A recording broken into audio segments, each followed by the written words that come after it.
For 2 years, I battled a serious illness. Throughout that time, not a single family member was there for me. Not my child, not my daughter-in-law, not even my grandchild. But then, out of the blue, my daughter-in-law appeared at my brand new beachfront residence, valued at $2 million, which I had inherited from my late brother. When I unlocked the entryway, I spoke 3 calm words. "It's a pleasure to have you." Follow my account to its conclusion and share the city you're reading from so I can see how widely my story has traveled. 2 years, 730 days of struggling for my very existence while my own kin acted as if I had already perished. At 62 years of age, I believed I understood what solitude felt like. I was mistaken.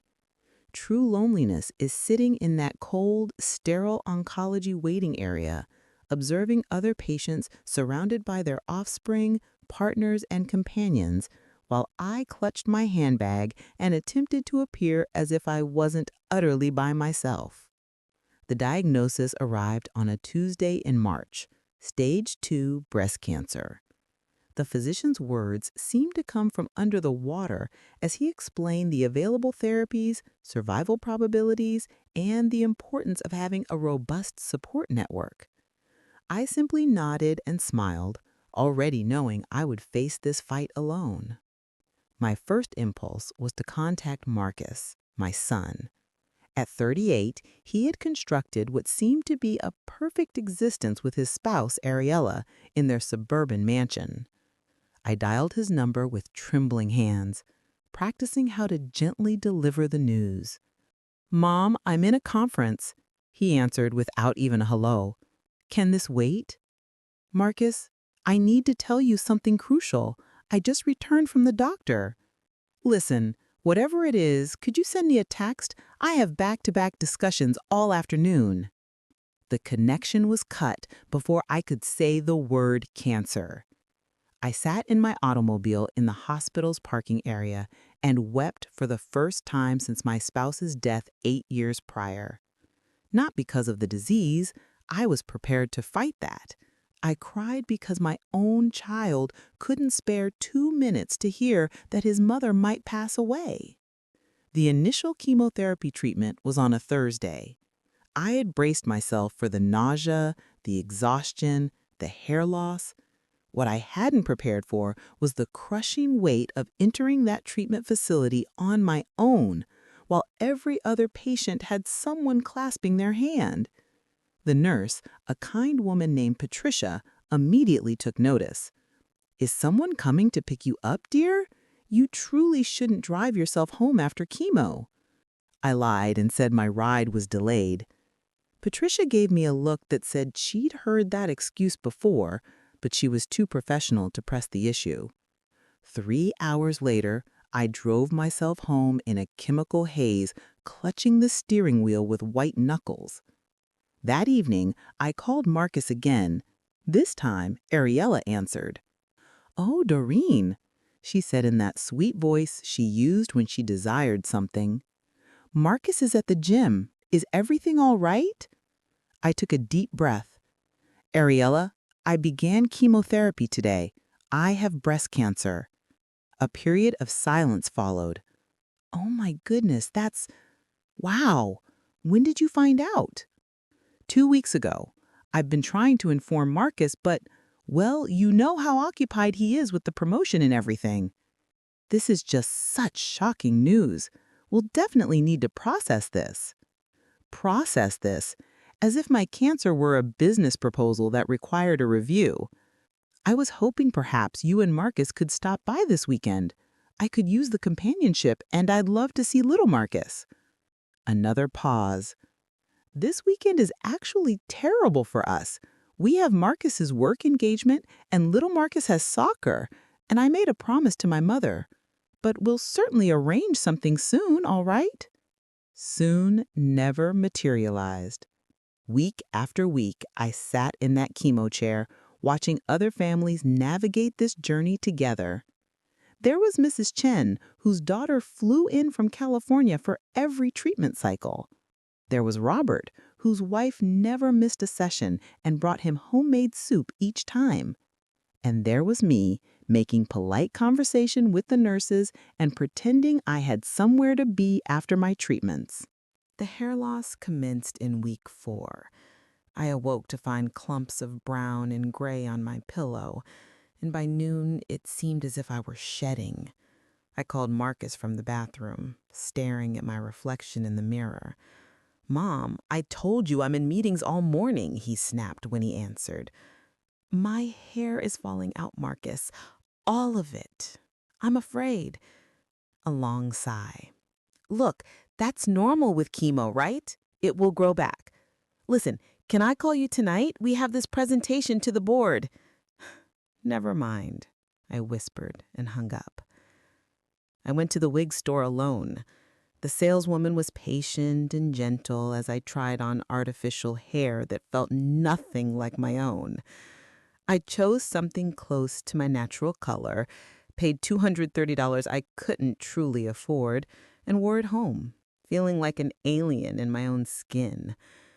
The worst part wasn't the treatments or the side effects. It was the quiet. My phone never rang unless it was a doctor's office or a telemarketer. The mailbox remained empty, save for medical bills. No one brought casseroles or offered to drive me to appointments. No one inquired how I was feeling or if I needed anything from the store. I began talking to myself just to hear a voice in the house.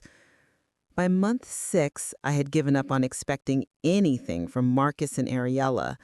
They had sent one card, a generic "thinking of you" note with no personal message, and that was it. No visits, no calls, no acknowledgement that their wife and mother was fighting for her life 30 minutes away. That's when the letter came from my brother Richard's attorney. I nearly threw it away without opening it. Richard and I hadn't spoken in over a year, not since some foolish argument about our mother's estate. But something made me tear open the envelope, and the words on the page stopped my heart. Richard had died suddenly from a heart attack, and he had left me everything. Everything turned out to be more than I had ever envisioned. The beachfront house in Malibu that I had visited once as a child, valued at over $2 million, investment accounts I didn't even know existed, a life insurance policy that made me financially secure for the first time since my husband's death. The irony wasn't lost on me. The brother who had been estranged from me for years had provided more assistance in death than my own son had shown during my entire battle with cancer. I concluded my treatments in February, 18 months after they had begun. The oncologist used terms like remission and excellent response, but I barely heard him. I was contemplating the keys to a beach house where I could start anew, away from the disappointment of the family that had forgotten I existed. The moving truck arrived on a Saturday. I packed up 27 years of memories from the house where I had raised Marcus, where I had nursed my husband through his final illness, where I had spent 2 years fighting cancer alone. As I loaded the last box, I realized I hadn't heard from my son in over 3 months. The beach house was everything I had remembered and more. Floor-to-ceiling windows overlooking the Pacific, a kitchen that actually received sunlight, bedrooms that didn't echo with loneliness. For the first time in years, I felt like I could breathe. I had been there for exactly 6 weeks when the doorbell rang on a Tuesday morning. I wasn't expecting anyone. I had been careful not to share my new address with Marcus or Ariela. Through the opaque glass, I could see a woman's outline. Familiar, but unexpected. My heart pounded as I reached for the door handle. After 2 years of silence, what could possibly bring my daughter-in-law to my doorstep now? I opened the door to find Ariela standing on my new front porch, looking like she had stepped out of a magazine. Her blonde hair was impeccably styled, her makeup perfect despite the California heat, and she wore a flowing white dress that probably cost more than my monthly cancer medication bills used to be. But what struck me most was her grin. That practiced, brilliant smile she used at Marcus's work parties and family photos, the one that never quite reached her eyes. "Dorene!" she exclaimed, throwing her arms wide as if we were long-lost friends. "Oh my God, you look amazing! I can't believe you didn't tell us about this gorgeous place." I stood in the doorway, not moving to embrace her, studying her face. In 20 years of marriage to my son, Ariela had visited my old house exactly 7 times, and 4 of those were for Christmas dinners. I had to beg them to attend. "How did you find me?" I asked quietly. Her laugh tinkled like wind chimes. "Oh, you know Marcus. He's so good at tracking things down. May I come in? It's absolutely scorching out here, and I'm dying to see what Richard left you." There it was. Not, "I wanted to see how you're doing," or "I missed you," or even, "I'm sorry we weren't there when you needed us." She wanted to see what Richard had left me. I stepped aside and allowed her in, watching as her gaze immediately began to take inventory of everything. The original hardwood floors that probably cost $50,000 to install, the custom kitchen island made from reclaimed teak, the crystal chandelier that cast rainbows across the living room walls when the afternoon sun hit it just right. "This is unbelievable," she breathed, her head swiveling like an owl's as she absorbed every detail. "I had no idea Richard was so well off. Marcus always said he was just some eccentric loner living by the ocean." "Coffee?" I offered, more to give myself time to think than out of any sense of hospitality. "That would be lovely, thank you." I guided her to the kitchen, noticing how she lingered at the windows overlooking the sea, probably calculating the view's value per square foot. As I prepared the coffee, she perched on one of the bar stools, crossing her legs and leaning forward with what she likely believed was a concerned expression. "Dorene, I owe you such a massive apology," she began, her voice adopting that earnest tone she used when she wanted something. "I know we weren't as present as we should have been during your situation. Situation. That's what she called 2 years of chemotherapy, radiation, and fighting for my life. We were just so overwhelmed with everything." Her hands fluttering dramatically. "Marcus's promotion came with so much stress, and little Marcus was having trouble in school, and my mother was having health issues of her own. You know how it is when life just crashes down on you all at once." I poured the coffee slowly, letting her words hang in the air. She was painting a picture of a family drowning in responsibilities, too busy saving everyone else to throw a life preserver to the woman who had raised the man she married. "How is little Marcus?" I asked, setting her cup down.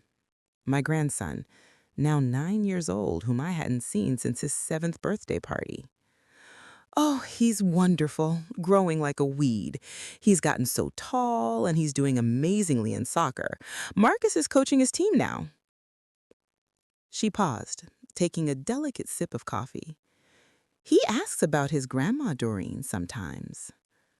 The lie was so smooth, so perfectly delivered, that if I hadn't known better, I might have believed it. But I did know better.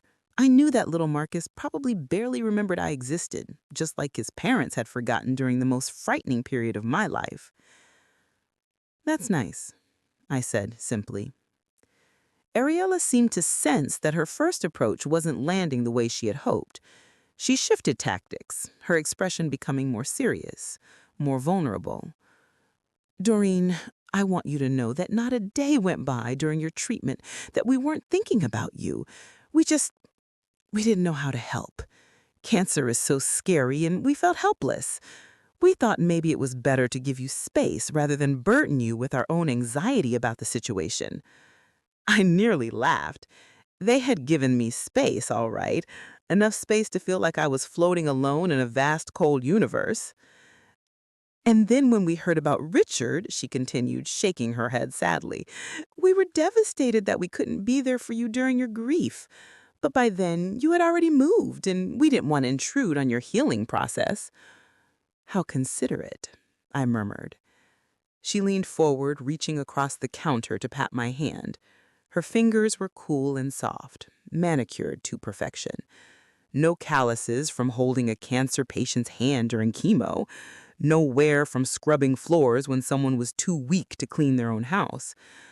"But we're here now," she said with that brilliant grin, "and we want to make up for lost time. This place is absolutely stunning, Dorene. You must be so happy here." I watched her eyes drift again to the living room, taking in the original artwork on the walls, the expensive furniture that Richard had collected over decades of successful real estate investments. She was calculating, cataloging, evaluating everything like an appraiser. "It's peaceful," I agreed. "I bet it is. And so close to town, but private. Richard truly knew what he was doing when he purchased this place. Do you mind me asking? I mean, I don't want to be nosy, but Marcus was wondering about the estate situation for tax purposes. You understand, he's always trying to assist with financial planning." There it was, the real reason for this visit. Not concern for my health, not regret over their absence, not love for a mother-in-law they had ignored for 2 years. "Everything's been handled," I said carefully. Of course, of course. Richard was always so organized. But if you need any help navigating the legal stuff, Marcus knows some excellent estate attorneys. And if there are any ongoing property management issues, Ariela and I would be happy to help however we can. Help. What a generous offer from the woman who couldn't be bothered to help me get to chemotherapy appointments. "That's very kind of you," I said neutrally. She spent the next hour chatting about everything except the 2 years they had abandoned me. She told me about little Marcus's soccer matches, about the vacation they had taken to Europe last spring while I was finishing radiation treatments, about the renovations they were planning for their house. As she talked, I found myself studying her face, trying to understand how someone could be so completely unaware of their own cruelty. Or maybe she wasn't unaware. Maybe this was exactly who she had always been, and I'd just been too naive to see it clearly. When she finally stood to leave, she hugged me tightly, her perfume overwhelming in its sweetness. "We absolutely must get together more often now that you're settled. Maybe you could have us over for dinner next weekend. Little Marcus would love to see the beach, and Marcus has been working so hard lately. This would be the perfect place for him to unwind." "I'll think about it." "Wonderful. And Dorene?" She paused at the doorway, her hand on the frame. "I'm just so glad you're doing well. You look healthy and happy, and after everything you've been through, well, it's just wonderful to see you thriving." After everything I'd been through, as if my cancer had been some abstract challenge that had nothing to do with them, rather than a battle I had fought without the support of the family that should have been standing beside me. I watched her drive away in her white BMW, probably already on the phone with Marcus describing every detail of the house and calculating its worth. They disappeared when I needed them the most, but now that I had something valuable, suddenly they were interested in rebuilding our relationship. I walked back inside and stood in my beautiful living room, looking out at the ocean that sparkled in the afternoon sunlight. For the first time since Ariela's visit began, I smiled. They had no idea what they were walking into. 3 days after Ariela's visit, I was sitting on my deck with my morning coffee when my neighbor Helen walked over with her golden retriever, Buddy. Helen was 75, a retired teacher who had lived in the beachfront community for 30 years. She had been one of the first people to welcome me when I moved in, bringing homemade cookies and offering to water my plants when I traveled. "That was quite a visitor you had the other day," she said, settling into the chair beside mine while Buddy sniffed around the deck railing. I looked at her curiously. "You met Ariela?" Helen's expression darkened. "Met her, honey? She cornered me at the mailbox for 20 minutes, asking all sorts of questions about you, about Richard, about this house. She wanted to know how long you'd been here, whether you'd mentioned any financial difficulties, if you'd seemed confused, or what was the word she used? Forgetful lately. My coffee cup froze halfway to my lips. Forgetful? She was very concerned about your mental state, apparently. Said the family had been worried ever since your cancer treatment, that you might be showing signs of dementia or making poor decisions. She asked if I'd noticed anything concerning about your behavior. The words hit me like a physical blow. I set my cup down with trembling hands, my mind racing. What did you tell her? Helen snorted. I told her that you're one of the sharpest people I've ever met, and that if she was so concerned about your welfare, maybe she should have been around during those months when you were actually sick. That woman has some nerve. I'll tell you that much. After Helen left, I sat on my deck for hours, staring at the ocean and trying to process what I had learned. Ariela hadn't just been evaluating my house during her visit. She had been building a case that I was mentally incompetent. The next morning, I drove to my old neighborhood for the first time since moving in. I needed to understand what had been happening behind my back during those 2 years of treatment. I stopped first at the house next door to my old place, where Mrs. Rodriguez had lived for 15 years. Maria Rodriguez opened the door with a surprised smile. Dorene, how wonderful to see you.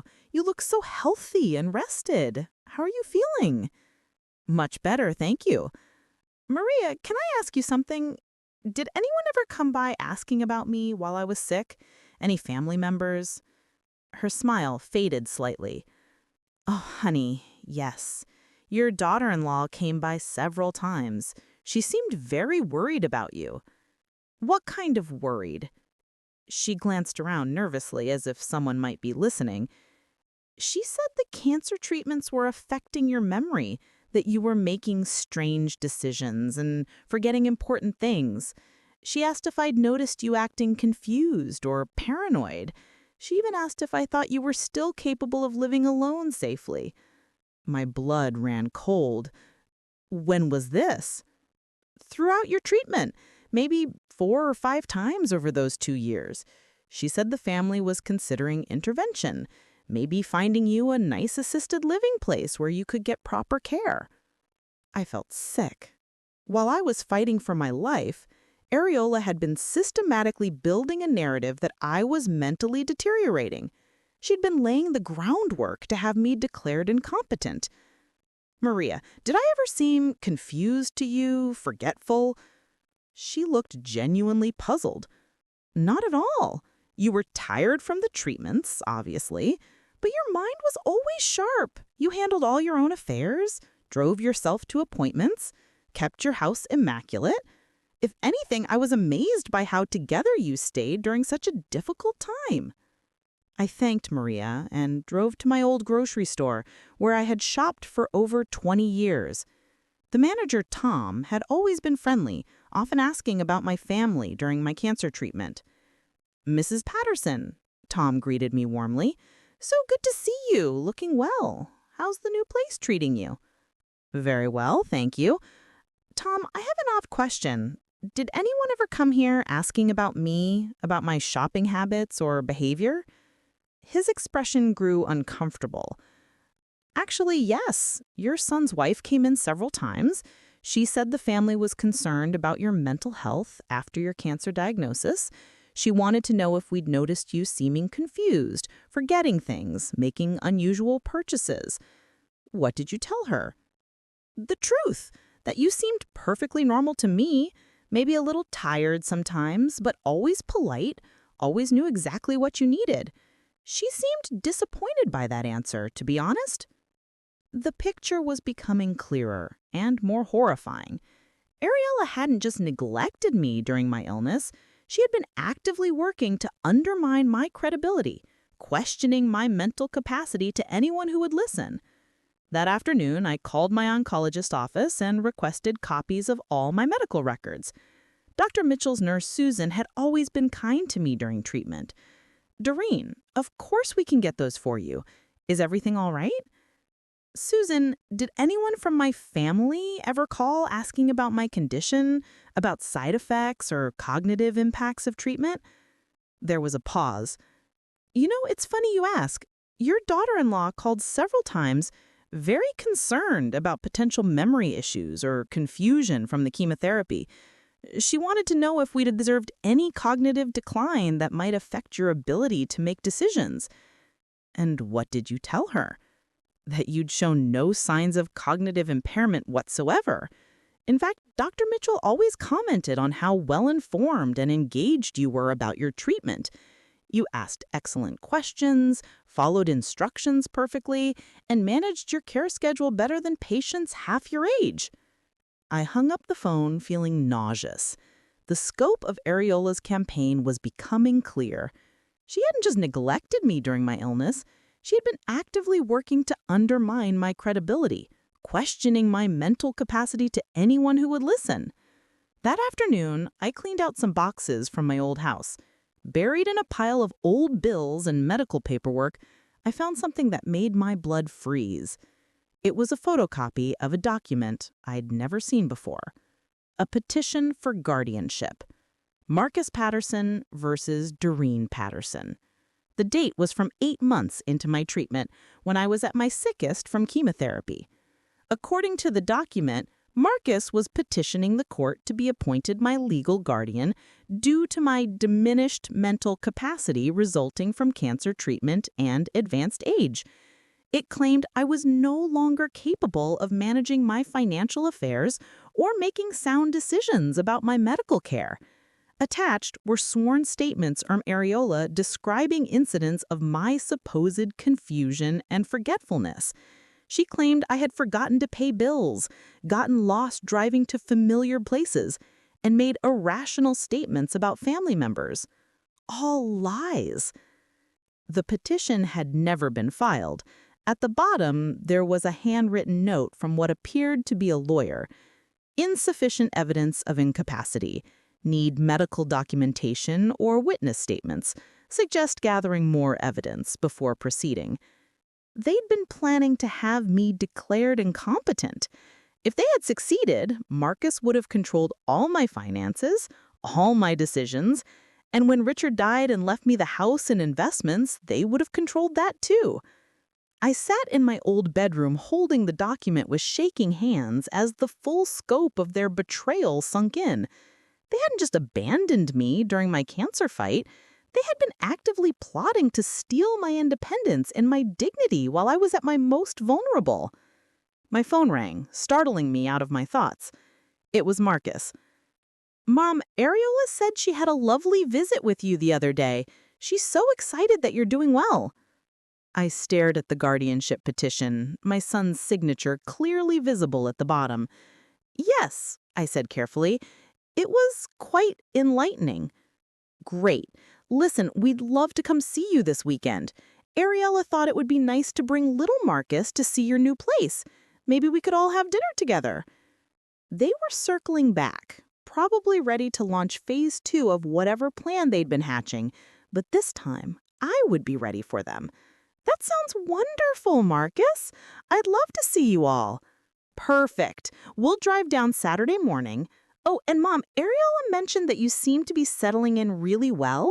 It's such a relief to know you're happy and stable." Stable. Such an interesting word choice.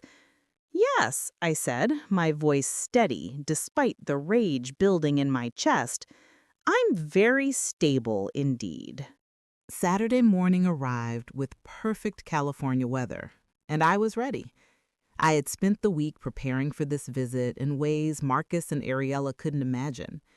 My lawyer, Patricia Chin, had been very interested in the guardianship petition I had found. Very interested, indeed.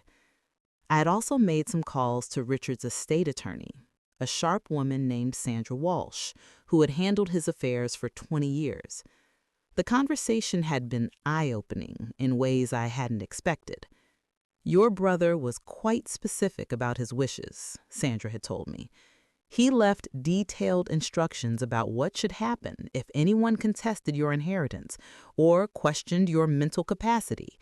He was very concerned about potential family interference." That was my brother Richard. Even in death, he was looking out for me better than my own son ever had. The doorbell rang at exactly 10 o'clock. Through the window, I could see Marcus's black SUV in my driveway, the same car he had driven past my old house countless times during my treatment without stopping. I opened the door to find my son looking uncomfortable in khakis and a polo shirt, clearly dressed up for the occasion. Behind him, Ariela wore another expensive dress, this one pale blue, and she was gripping little Marcus's hand like he might run away. My grandson had grown tall and lanky, all knees and elbows, with his father's dark hair and serious brown eyes. He looked up at me with curiosity rather than recognition, and my heart clenched. This child, who should have been a constant presence in my life, was essentially a stranger. "Grandma Dorene?" Ariela prompted brightly, nudging little Marcus forward. "Say hello to Grandma Dorene." "Hi," he said quietly, clearly coached. "Hello, sweetheart," I said, crouching down to his level. "You've gotten so tall. How old are you now?" "9," he answered, then looked back at his mother for approval. "Come in, all of you," I said, stepping aside. "I've made lunch." As they entered, I watched Marcus's eyes sweep the room just as Ariela's had during her first visit. But where she had been calculating, he looked almost guilty, as if seeing my comfort and security made him uncomfortable. "This place is incredible, Mom. I had no idea Uncle Richard lived so well." "He was very successful," I replied simply. We moved to the kitchen, where I had set out sandwiches and fresh fruit. Little Marcus immediately gravitated toward the windows overlooking the ocean, pressing his nose against the glass in wonder. "Can I go see the beach, Mom?" "After lunch, honey," Ariela said, then turned to me with that practiced smile. "Dorene, you've done such beautiful things with this place. Have you thought about what you'll do with all this space? It seems like a lot for one person to manage." There it was, barely 20 minutes into the visit, the concern about my ability to handle my new circumstances. "I'm managing just fine," I said, setting glasses of lemonade on the counter. "Actually, I've been thinking about doing some entertaining. It's been so long since I've had family gatherings." Marcus shifted uncomfortably. "That's great, Mom. You deserve to enjoy yourself after everything." After everything. Such a convenient way to reference 2 years of abandonment. "Yes," I agreed. "After everything, I've gained a new perspective on a lot of things." We sat down to lunch, and I let them lead the conversation. Ariela chattered about their recent vacation to Hawaii, about little Marcus's school achievements, about the new car they were considering buying. Marcus talked about his promotion at work, the increased responsibilities, the stress of managing a larger team. "It's been overwhelming, honestly," he said, running his hair through his hair. "Sometimes I feel like I'm drowning in obligations. Everyone needs something from me all the time." I took a sip of my lemonade, thinking about all the times I had needed something from him during my treatment. All the times he had been too busy, too stressed, too overwhelmed to spare a moment for his dying mother. "That must be difficult," I said mildly. "It is. That's why it's so nice to see you settled and comfortable here. One less thing to worry about, you know?" One less thing to worry about. As if I had ever been anything more than an item on his to-do list. After lunch, I took them on a tour of the house. Little Marcus was appropriately amazed by the ocean view from the master bedroom, and he loved the game room Richard had set up in the basement. For a few minutes, watching my grandson discover the ping pong table and vintage arcade games, I almost forgot why his parents had really come. Then we went out to the deck and Ariela started her real work. "Dorene, this is such a wonderful setup, but I can't help worrying about you being here all alone. What if something happened? What if you fell or had a medical emergency? There's no one around to check on you." "I have neighbors. Helen next door has been very kind." "Oh, that's sweet, but neighbors aren't family. And at our age, well, We all need to start thinking about these things more seriously. Our age. Ariela was 35 years old. Marcus leaned forward, his expression serious. Mom, we've actually been talking about this, about your future care needs and planning ahead. Have you? We want to make sure you're protected, Ariela continued smoothly, both financially and medically. There are so many decisions to consider, and sometimes it helps to have family involved in the planning process. I watched little Marcus playing at the edge of the deck, building something with driftwood he had collected, blissfully unaware of the conversation happening behind him. What kind of decisions? I asked. Marcus and Ariela exchanged a glance. Well, estate planning, for one thing, Marcus said, making sure your affairs are in order, and maybe considering what level of care you might need down the road. I'm in perfect health, I said. Of course you are, now, Ariela agreed quickly. But cancer survivors sometimes face ongoing challenges. Cognitive issues from chemotherapy, increased risk of other health problems. We just want to make sure you have support systems in place. There it was again. The suggestion that my mind might not be what it used to be. That's very thoughtful of you both, I said, especially considering how attentive you were during my actual treatment. The words hung in the air like smoke. Marcus flushed red and Ariela's smile flickered for just a moment. Mom, we've talked about this, Marcus said quietly. We know we weren't as present as we should have been. We feel terrible about that. Do you? Of course we do. That's why we want to make sure we're involved now.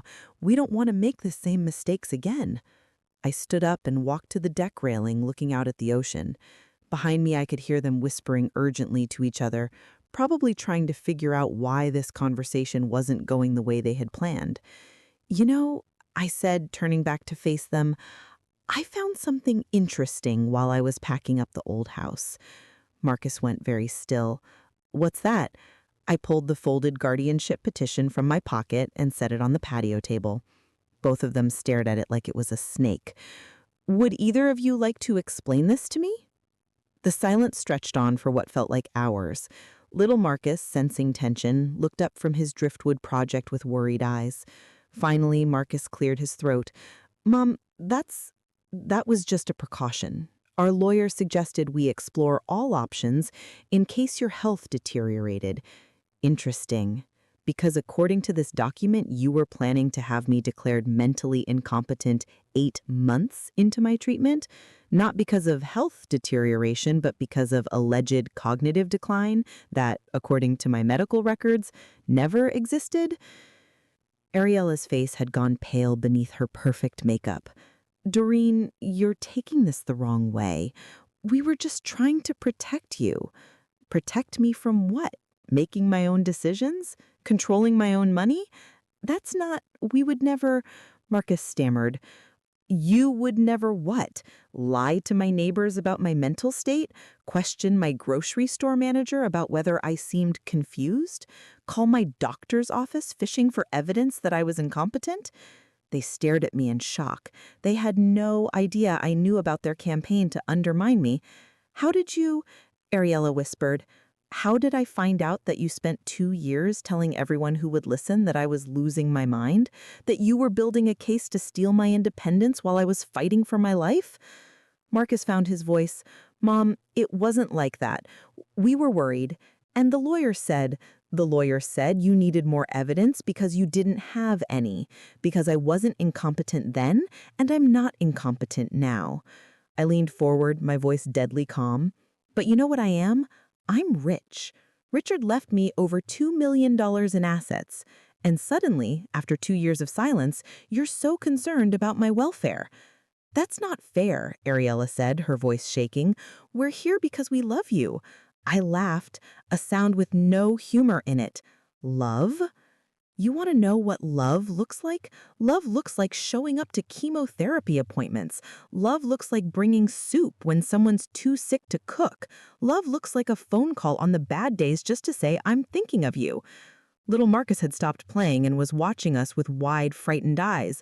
Love, I continued, does not look like planning to have your mother declared incompetent so you can control her money. We never filed it, Marcus said desperately. We changed our minds. You changed your minds because your lawyer told you didn't have a case, but you kept the paperwork, didn't you? Just in case? They had no answer for that. I picked up the petition and folded it carefully. Well, I have some news for you both. This house, Richard's investments, all of it, comes with very specific legal protections. If anyone ever questions my mental capacity or tries to interfere with my inheritance, there are consequences. What kind of consequences? Ariela asked, her voice barely a whisper. I smiled, and for the first time in 2 years, it felt genuine. The kind that would make your current financial problems look like a minor inconvenience. Marcus and Ariela left 20 minutes later, taking a confused and upset little Marcus with them.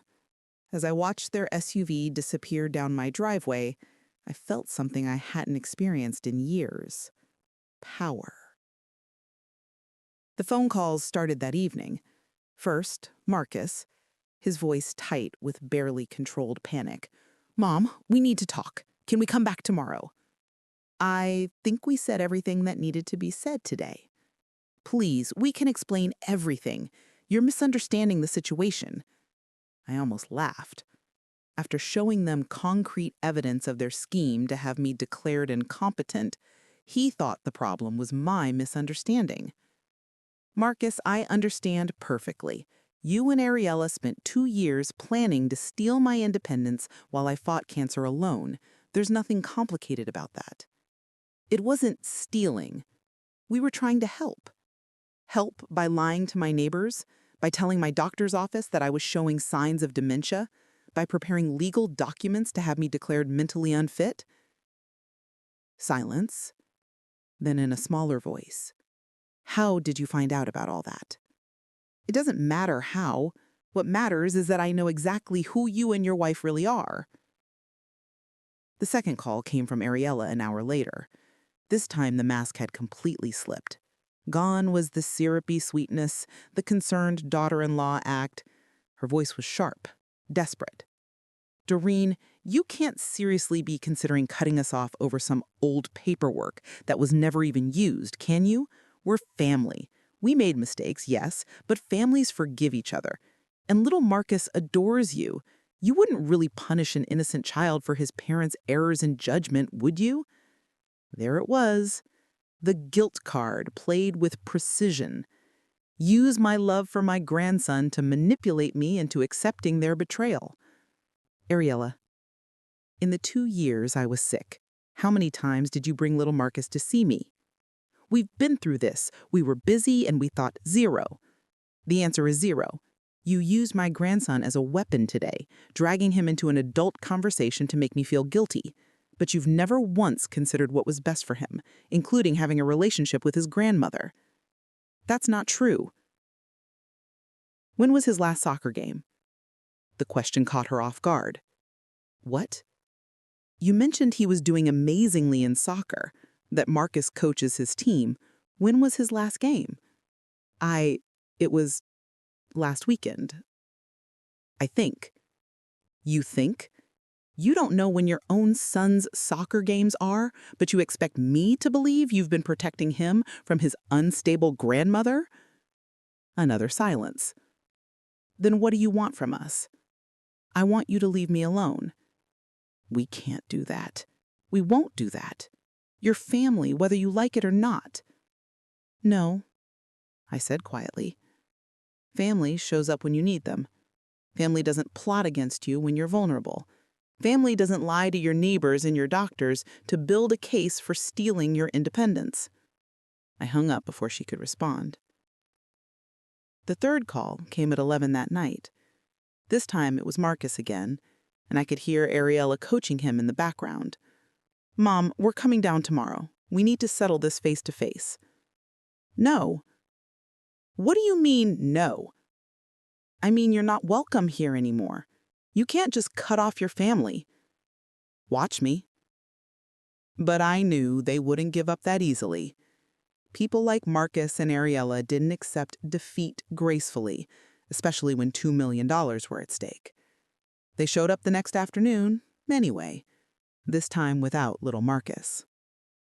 I watched from my window as they parked in my driveway and marched to my front door like they owned the place. The doorbell rang insistently, over and over. I didn't answer. "Mom, we know you're in there," Marcus shouted through the door. "We need to talk." I sat in my living room calmly reading a book while they pounded on my door and shouted threats and pleas through the windows. After 20 minutes, they gave up and left. But not before Ariela screamed one final message. "This isn't over, Dorene. We won't let you destroy this family." That evening, I called my lawyer, Patricia Chen, and explained the situation. She listened without interruption, taking notes. "Based on what you've told me about the guardianship petition and their behavior patterns, I think we need to take some protective measures," she said when I finished. "People who are willing to plot against a cancer patient aren't going to respect a simple, 'leave me alone.'" "What kind of protective measures?" "A restraining order for starters. We have grounds based on harassment and the attempted guardianship fraud. I'll also recommend security cameras for your property and an updated will that specifically excludes them from any inheritance." "They're already excluded from my will." "Good. But we need language that makes it clear any attempts to contest or challenge your mental capacity will result in additional consequences. Richard was smart to build protections into your inheritance, but we can strengthen them." The next week was a blur of legal preparations.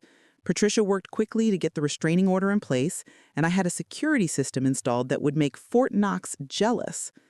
Every entrance to my property was monitored, every conversation recorded. I also made some calls to little Marcus's school, not to interfere, but to understand exactly what kind of parents he was dealing with. The picture that emerged was troubling, but not surprising. Ariela was one of those helicopter mothers who showed up to every school event with a camera and a need to control every detail. Marcus was largely absent, too busy with work to attend most school functions. His son was polite but withdrawn, according to his teacher, bright but anxious, the kind of child who had learned early that love came with conditions and that disappointing the adults in his life had serious consequences. My heart broke for him, but I knew that trying to rescue him would only give Marcus and Ariela another weapon to use against me. The restraining order was served on a Thursday. Patricia called to let me know it had been delivered to both of them at their house, with little Marcus presumably watching. How did they react? About as well as you'd expect. Ariela threw the papers at the process server and screamed that you were a vindictive old woman trying to destroy their family. Marcus threatened to fight it in court. Let them try. But I knew this was far from over. Desperate people do desperate things. And Marcus and Ariela were running out of options. The breaking point came the following Saturday. I was working in my garden when I heard a car door slam in my driveway. Through the hedge, I could see Ariela stalking toward my front door, her face twisted with rage. She pounded on the door so hard I was afraid she might break the glass. "Dorene, open this door right now. We need to settle this." I stayed in my garden, continuing to plant the flowers I had bought at the nursery that morning. The security cameras were recording everything. "I know you're out there," she screamed. "You can't hide from your family forever." Then I heard something that made my blood run cold. The sound of breaking glass. I called 911 immediately. "911, what's your emergency?" "Someone just broke into my house. I have a restraining order against them and they've just violated it." The police arrived within 6 minutes. By then, Ariela had apparently realized the magnitude of her mistake. I found her sitting in my living room, surrounded by shards of glass from the window she'd broken, crying hysterically. "She's my family," she sobbed to the officers. "She's trying to destroy us. All we wanted was to help her." The police were professional, but firm. Breaking and entering, violation of a restraining order, destruction of property. Ariela was arrested and taken away in handcuffs, still screaming about family loyalty and my mental instability. Marcus arrived an hour later, just as the police were finishing their report.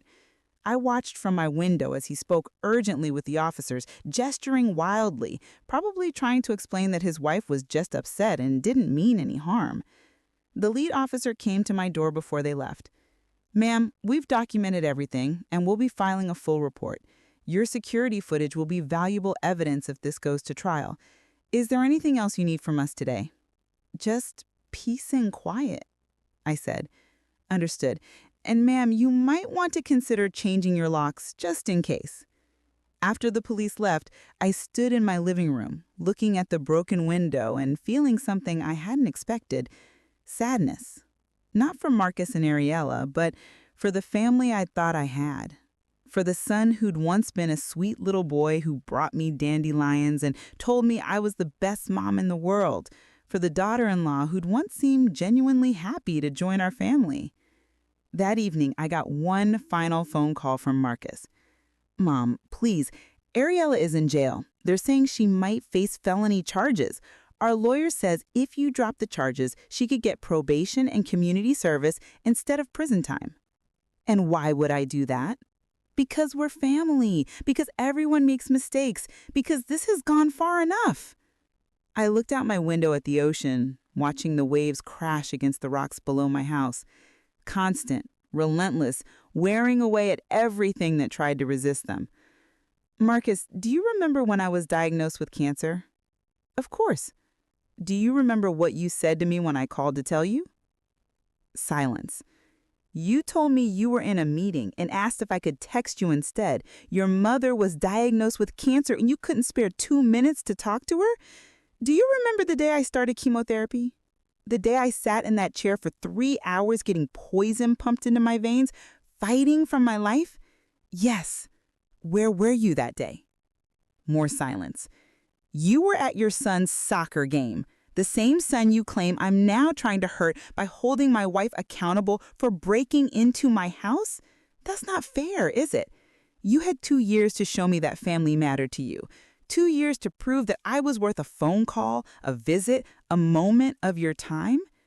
Instead, you spent those 2 years planning to have me declared incompetent so you could control my money. We never meant—" "You meant exactly what you did. And now you want me to save your wife from the consequences of her own actions because we're family? The same family that abandoned me when I needed them most?" I could hear him crying on the other end of the line. "What can we do? How can we fix this?" For a moment, I almost felt sorry for him. Almost.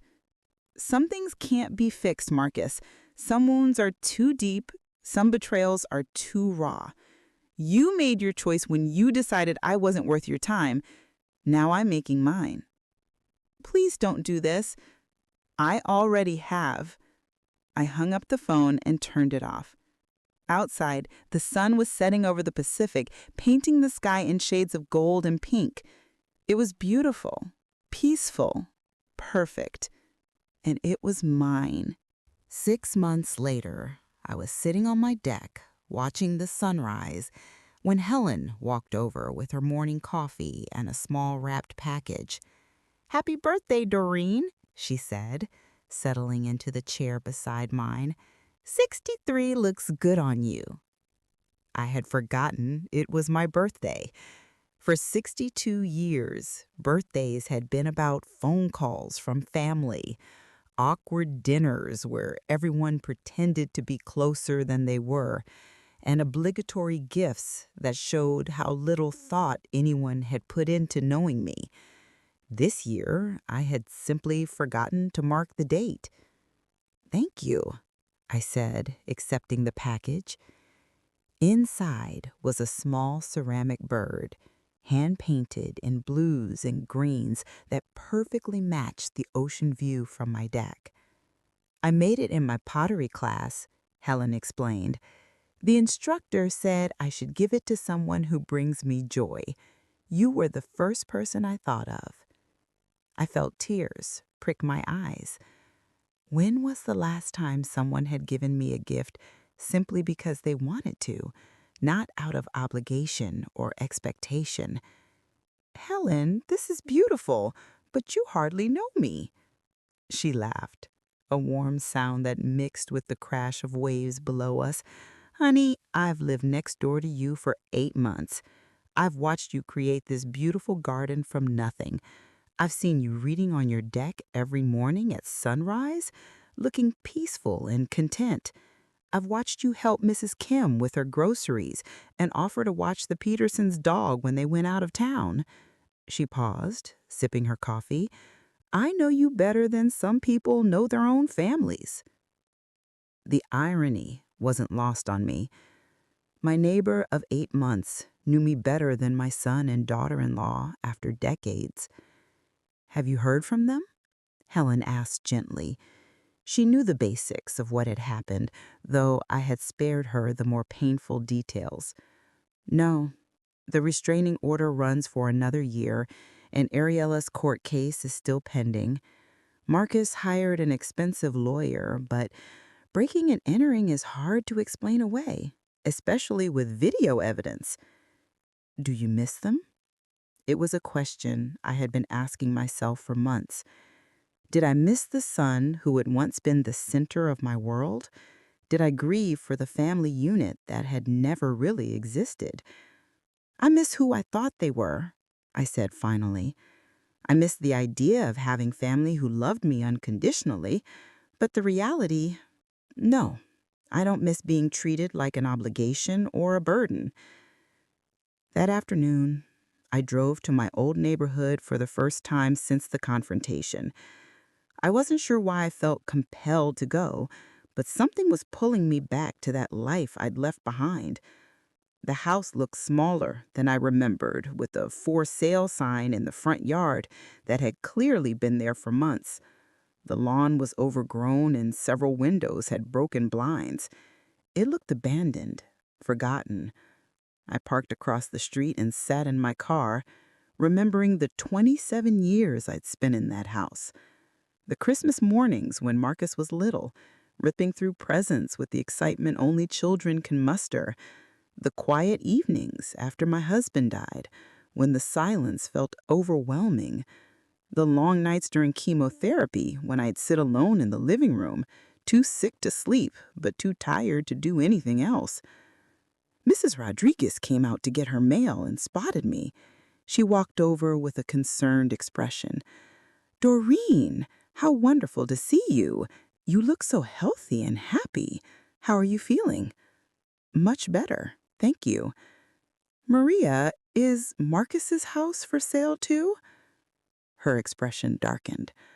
Oh, honey, they lost it about 3 months ago. Foreclosure. I heard Marcus lost his job not long after, after all that trouble with the police. Apparently his company didn't appreciate the negative publicity.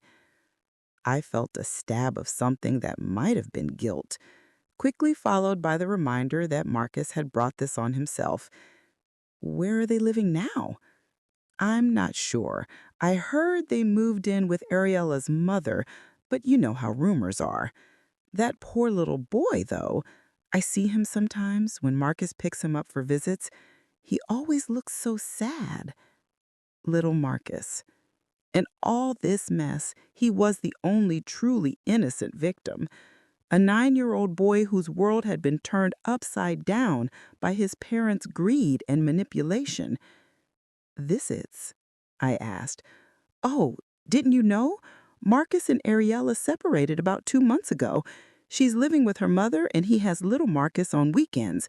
The divorce is apparently quite contentious. I drove home feeling hollow. Their marriage, their financial security, their comfortable suburban life, all of it had crumbled in the aftermath of their scheme against me. Part of me felt vindicated, but mostly I just felt tired. That evening, I found myself looking through old photo albums I had brought from the house. Pictures of Marcus as a baby, a toddler, a little boy with gap-toothed grins and scraped knees. Pictures of family vacations, birthday parties, school plays, all the moments that I had believed we were a real family. But looking at them now, I noticed things I had missed before.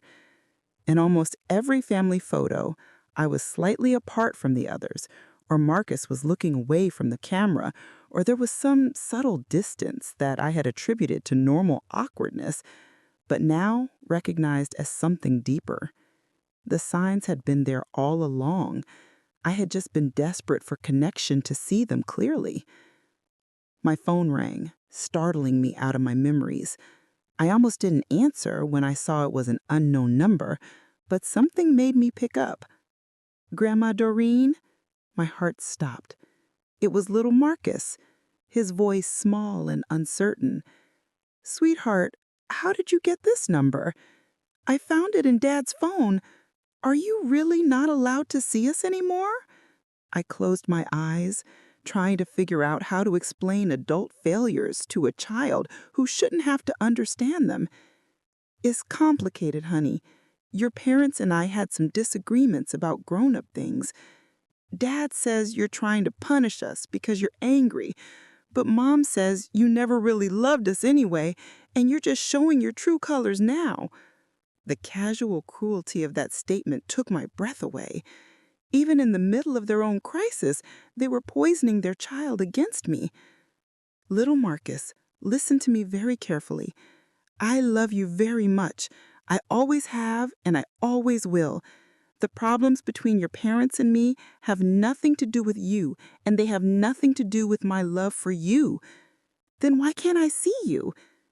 Because sometimes adults make choices that hurt other people, and then there are consequences for those choices. Your parents made some choices that hurt me very badly, and now we can't be around each other. Will it ever get better?" I thought about that question for a long time. Would it ever get better?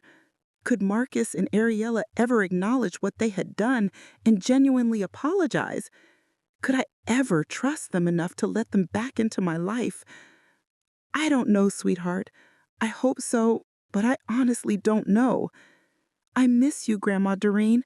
I miss seeing your house and playing in your yard. I miss the way you used to make pancakes in funny shapes. I was crying now, tears streaming down my face as I remembered all the moments we'd shared before his parents decided I was worth more to them as a victim than as a family member. I miss you too, baby. So very much. Dad's coming back. I have to go, but Grandma... "Yes, I don't believe what Mom said. I know you love me." The line went dead, and I sat in my living room, sobbing for the little boy caught in the middle of his parents' destruction. A year passed. I settled into a routine that brought me peace in ways I had never experienced before. Morning coffee on the deck, tending my garden, reading by the ocean, long walks on the beach with Helen and Buddy. I joined a book club, took a pottery class, volunteered at the local animal shelter. For the first time in my adult life, my days were my own. No one needed anything from me. No one was disappointed in me. No one was plotting against me. The silence that had once felt oppressive now felt like freedom. I learned that Marcus had taken a job in Oregon, a significant step down from his previous position, but apparently the only offer he could get after the legal troubles. Ariela had moved back to her hometown in Arizona with little Marcus, and the custody battles were ongoing. They had destroyed not just their relationship with me, but their relationships with each other. The greed that had driven them to plot against me had ultimately consumed everything they had claimed to be protecting. On the second anniversary of my cancer diagnosis, I did something I had been planning for months. I drove to the children's hospital where I had received some of my treatment and wrote them a check for $50,000 to fund a support program for cancer patients without family support. "This is incredibly generous," the development director said as I handed over the check. "May I ask what inspired this particular donation?" "I spent 2 years fighting cancer alone," I said simply. "No one should have to do that." As I drove home that afternoon, I felt something I had been searching for my entire adult life: completeness. Not because I had a family who loved me, but because I had finally learned to love myself enough to walk away from people who didn't. That evening, I sat on my deck watching another perfect sunset paint the sky in brilliant colors. The ocean stretched out endlessly before me, constant and reliable in a way that people never were. My phone buzzed with a text from Helen. Wine on the deck tomorrow evening? The Petersons want to join us, and I'm making my famous cheese board. I smiled and texted back, I'll bring dessert. This was my family now. Not the one I had been born into or married into, but the one I had chosen. People who showed up when they said they would, who remembered my birthday, who offered help without expecting anything in return. People who saw me not as an obligation or a resource to be managed, but as someone worth knowing, worth caring about, worth loving. At 63, I had finally learned the most important lesson of my life. The price of absence is ultimately paid by those who choose not to be present. Marcus and Ariela had traded their place in my life for a shot at my money, and they had lost both. But I had gained something infinitely more valuable than anything they could have taken from me. I had gained myself. Now I'm curious about you who listened to my story. What would you do if you were in my place? Have you ever been through something similar? Comment below. And meanwhile, I'm leaving on the final screen 2 other stories that are channel favorites, and they will definitely surprise you. Thank you for watching until here.